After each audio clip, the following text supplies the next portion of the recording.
வேத பாட நிகழ்ச்சியில் மகதலேனா மரியாளுக்குள்ளே இருந்த 7 பிசாசுகள் துரத்தப்பட்ட பிற்பாடு அவர்கள் என்ன செய்தார்கள் என்பதை நாம் பார்க்க போகிறோம். கவனமாக கேளுங்க. கர்த்தர் உங்களை ஆஸ்வதிப்பார். லூக்கா சுவிசேஷ புத்தகம் 8ஆம் அதிகாரம் 2ஆம் வசனம்.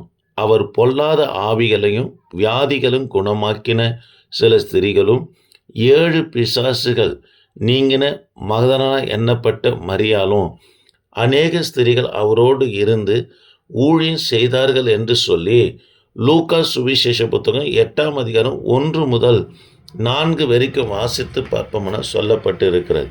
தேவ பிள்ளைகளே, இன்றைக்கு மகதலேனா மரியாளை குறித்து தான் நாம் வேத பாட நிகழ்ச்சியில் பார்க்க போகிறோம். இந்த மகதலேனா மரியாளுக்கு 7 வகையான பிசாசு உள்ளே இருந்ததுனால 9 வருஷம் கஷ்டப்பட்டு கொண்டு இருந்தாங்க.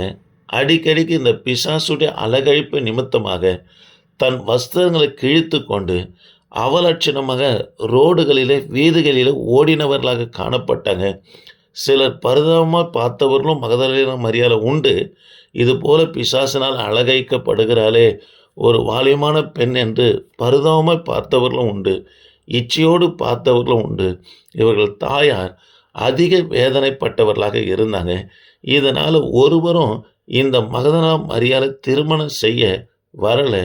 ஒரு நாள் இயேசு கண்டு இந்த பிசாசை அதட்டின பிற்பாடு 7 பிசாசும் அவர்களை விட்டு போன பிற்பாடு சுகமாக்கப்பட்ட இந்த மகதலேனா மரியாள் அதற்கு பிற்பாடு வீட்டுக்கு போகலை, இயேசுவுக்கு பின்னாக போனாங்க. தேவ பிள்ளைகளே, இவர்களை குறித்து சரித்திரம் சொல்லப்படுகிறது. எப்பெல்லாம் ஏசப்பா சாப்பிடாம இருப்பார்களோ அப்பெல்லாம் இவங்களும் சாப்பிடாமல் இருந்தவர்களாக இருந்தாங்க. இயேசு மகிழ்ச்சியாக இருப்பாருன்னா அப்போல்லாம் இவங்க மகிழ்ச்சியாக இருப்பாங்க. இயேசு நிந்திக்கப்படுகிற நேரமெல்லாம் இவர்கள் கண்களிலே அழுகியும் கண்ணீருமாகவே காணப்படும். ஆகவே எனக்கு அன்பான கர்த்தருடைய பிள்ளைகளே, மார்க்கு சுவிசேஷ புத்தகம் 16ஆம் அதிகாரம் 9லிருந்து 10 வரைக்கும் வாசித்து பார்ப்போம்னா, இயேசு கிறிஸ்து உயிர்த்தெழுந்த பிற்பாடு முத யாருக்கு தரிசனம் ஆகிறார்னா இந்த மகதலேனா எண்ணப்பட்ட மரியாளுக்கு தான் கர்த்தர் தரிசனம் ஆகிறார்.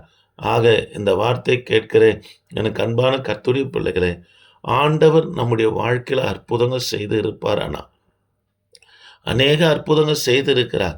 அவருக்கு நம்ம என்ன செய்திருக்கிறோம்? இந்த அம்மாக்குள்ளே இருந்த 7 பிசாசு துரத்தப்பட்ட பிற்பாடு வீட்டுக்கு போகலைங்க. இதே போல தான் ஆழித்துறையில் இருந்த மத்தேயுவை என் தேவனாகிய கர்த்தர் தோலை தட்டி என் பின்னே வா என்று சொன்னார். அவர் ஆழித்துறையை விட்டு கையில் இருக்கிற எழுதுகோலோடு வந்தார். கிறிஸ்துவை பின்பற்றினார். மத்தேயு சுவிசேஷ புத்தகத்தை அந்த எழுதுகோலினால் எழுதுகிறத பார்க்கிறோம். அதே போல தான் பழுது பார்த்து கொண்டிருந்த யாக்கோபு, யோவான், பேதுரு, அந்திரேயா இவர்களை பார்த்து வலையை பழுது பார்த்து கொண்டிருந்த இவர்களை பார்த்து என் பின்ன வாங்க, உங்களை மனுஷர் பிடிக்கிறவர்களாக மாற்றுவேன் என்று சொன்னார். எல்லாவற்றையும் விட்டு இயேசுவுக்கு பின்பதாக வந்தாங்க. பின்னாட்கள் அவங்களுடைய ஊழியங்கள் வெற்றி சிறக்க பண்ணினார். ஆக இந்த வார்த்தை கேட்கிற எனக்கு அன்பான கர்த்தருடைய பிள்ளைகளை, ஆண்டவர் நம்முடைய வாழ்க்கையில் எவ்வளோ அற்புதங்கள் அடையாளங்கள் செய்கிறார். ஆண்டவர் இந்த ஊழியம்தான் செய்யணும்னு சொல்லி கட்டாயப்படுத்தலை. உங்களுக்கு என்ன கிருபையை கர்த்தர் கொடுத்துருக்கிறார்? ஒருவேளை ட்ராக்ஸ் ஊழியமா, அல்லது சாட்சி சொல்கிற ஊழியமா, அல்லது கீபோர்டு வாசிக்கிற ஊழியமா, அல்லது மற்றவங்களுக்கு சுவிசேஷத்தை அறிவிக்கிற ஊழியமா, சபை நடத்துகிற ஊழியமா, என்ன கர்த்தர் உங்களுக்கு கிருபை கொடுத்தாரு? அது சின்ன ஊழியமும் பெரிய ஊழியமும் கொடுத்தது வானத்தையும் பூமியும் உண்டாக்கின கர்த்தர். அந்த கொடுக்கப்பட்ட ஊழியத்துக்கு உண்மையாக இருந்து நாம் செய்வோம்னா ஆண்டுடைய பார்வையில் நாம் விலையேற பெற்றவர்களாக இருக்கிறோம். இதுதான் கர்த்தர் சொல்கிறார். ஒருவன் எனக்கு ஊழியம் செய்வானா பிதா ஆனவர் அவனை கனம் பண்ணுவார் என்று சொல்லுகிறார். ஆக தேவ பிள்ளைகளே, இந்த 7 பிசாசு துரத்தப்பட்ட இந்த மகதலேனா மரியாள் கர்த்தருக்கு பின்பதாக போனதுனால யாருக்கும் கிடைக்காத ஒரு பாக்கியம் இயேசு கிறிஸ்து உயிர்த்தெழுந்த பிற்பாடு முத தரிசனமாகிறத பார்க்கிறோம். சரி, கர்த்தருடைய ஊழியத்தை செய்வோம். ஆண்டவர் உங்களை ஆஸ்வதிப்பார். இந்த வார்த்தை கேட்கிற தேவ பிள்ளைங்க சப்ஸ்கிரைபர் பண்ணுங்க. கர்த்தர் உங்களை ஆஸ்வதிப்பார். ஆமேன். Praise the Lord.